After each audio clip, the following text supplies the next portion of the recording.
Welcome everybody to a new series I'm going to be doing. It's going to be called Free Film Friday. Not sure how often I'm going to be doing this. Obviously it depends on time and how many films I have to look at.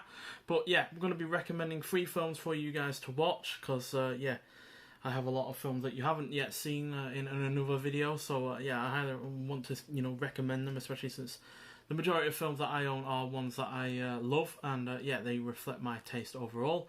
And yeah, the first of the films that we're going to be looking at is Sorcerer from 1977, directed by William Friedkin, also produced by him, who in the 70s also made The French Connection and The Exorcist. It's got a fantastic score by Tangerine Dream, who also did the likes of Thief, Risky Business and Near Dark. And interestingly, it actually charted in the UK album charts at number 25. It's 2 hours long, and yeah, I'm just going to read the brief plot synopsis from the film, and then I'll talk about it some more. So yeah, it's about four men from different parts of the globe. All of them are hiding from their pasts in the same remote South American town. Each of them agree to risk their lives transporting gallons of unstable nitroglycerin across the dangerous jungle to quell an oil well fire in return for money to leave the country they were forced to flee to. So yeah, these aren't perfect characters by any means. They're really rather flawed, but you do get to understand their situation and do root for them as they're doing this treacherous journey. So the film itself is split into three parts. First part, we were introduced to our four lead characters. In a series of vignettes, and yeah, we go from Veracruz, Mexico, to Jerusalem, Israel, Paris, France, and then Elizabeth, New Jersey in the USA. Then part two deals with the extreme poverty our characters are faced with in the South American country, and the desperation to leave that country by accepting a job to transport that unstable nitroglycerin.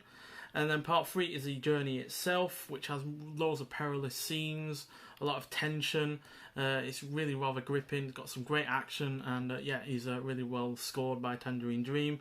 And then it concludes with an epilogue, which is quite dark. But I won't get into it because I don't want to spoil it. But yeah, it's actually based off a 1953 film called The Wages of Fear, which I haven't seen, but it's supposed to be also really rather good. And whether or not that would change my context view of Sorcerer itself, I don't know, but I do love the film itself, and it is easily one of my favourites from the 70s.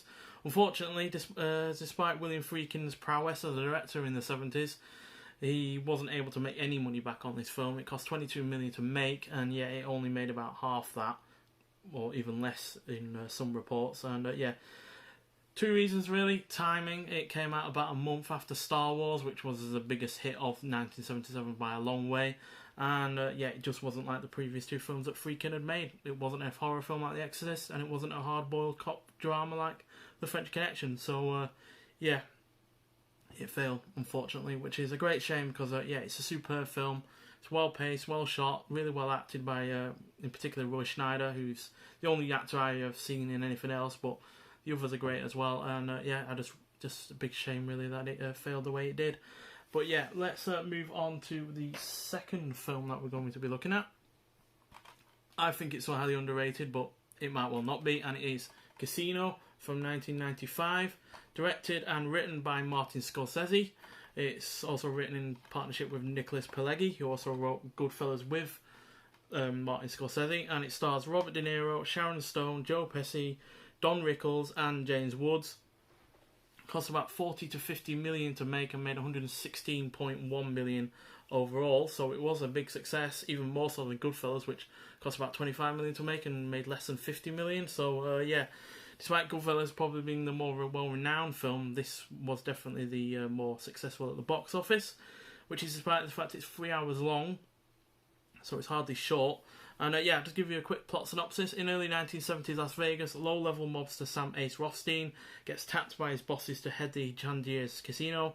At first, he's a great success in the job, but over the years, problems with his loose cannon enforcer Nicky Santoro, his ex-hustler wife Ginger, her con artist ex Lester Diamond, and a handful of corrupt politicians put Sam in ever-increasing danger. And yeah, the cast, the script, the pacing, the score, the soundtrack, the cinematography, the production are all stellar.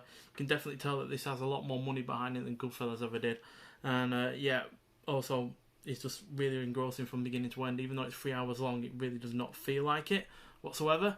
especially since it's kind of split up into certain segments. You know, you got the setup, the success, and then the eventual downfall, and yeah, it's really, really well done. And an interesting fact: this film is the seventh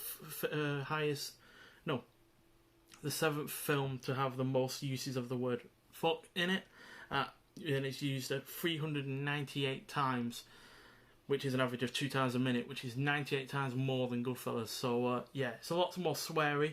It's probably also a lot more violent as well, for particularly a torture scene, which is really rather gruesome. And yeah, but yeah, fantastic film, and yeah, really highly underrated as far as Scorsese films go. I know a lot of people see it as an imitation of Goodfellas, or just a continuation of that kind of film.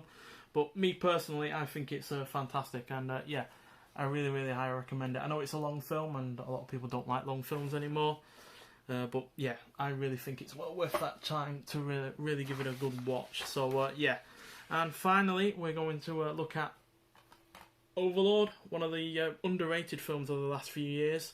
Came out in 2018. It's directed by Julius Avery, who's the only other film I've seen with Son of a Gun, with Ewan McGregor, which is decent, but it's nowhere near as good as this. And this stars Ovan Adepo, Wyatt Russell, and Matilda Olivier. And yeah, on a budget of 38 million, it only made 41 million at the box office. So yeah, big disappointment really. But nonetheless, box office does not necessarily mean success in terms of how good it is. And this is definitely one of those films that is far better than the box office numbers would have you believe. So yeah, give you a quick plot synopsis. Set in France in June 1944, so during World War II. On the eve of D-Day, some American paratroopers fall behind enemy lines after their aircraft crashes while on a mission to destroy a radio tower in a small village near the beaches of Normandy. After reaching their target, the surviving paratroopers realise that in addition to fighting the Nazi troops that patrol the village, they must also fight against something else. So yeah, it's a really great mix of war and horror films with a little bit of sci-fi mixed in as well. And yeah, it's got gripping action, great cast, you really enjoy the characters. It's violent, it's gruesome, it's... yeah, it gets you by the scruff of your neck straight on from the plane crashing to right to the end. And yeah, it's really, really well done. It also kind of reminds me of the Wolfenstein games in the violence and the fact it's set during World War II. Really does feel like a kind of a video game adaptation, even though it isn't, and it's far better than any video game adaptation from that kind of time. And yeah, it's also got the horror element is really good. I really like the tension that it's got going for it. It's genuinely scary in some place. Has some really nice body horror going for it as well. And it really does feel like a film that has had a vision and it's not really been compromised by the studio, which, yeah, is obviously not helpful for the studio because obviously it didn't make any money. But yeah, it definitely feels like a $38 million B movie, really, which is no bad thing. I really do like it when B movie premises and yeah, you kind of like genre pieces have a decent budget behind them. Don't always work out in the case of this being perfect case of that, but yeah, fantastic film. Easily one of my favourite films that I've seen at the cinema in the last few years. Definitely rivals the likes of Mad Max in terms of just pure action and pure sound and energy that's got going behind it. So yeah, highly recommend all three of those.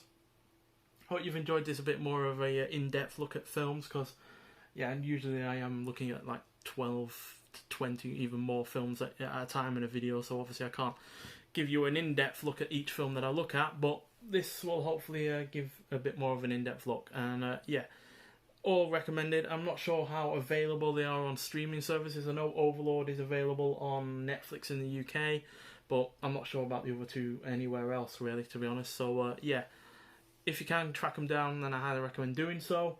But even if you have to buy them, then yeah, they are well worth your money. And being on standard Blu-ray, they aren't all that expensive either. Nonetheless, thanks for watching, and I'll see you in the next one. Bye.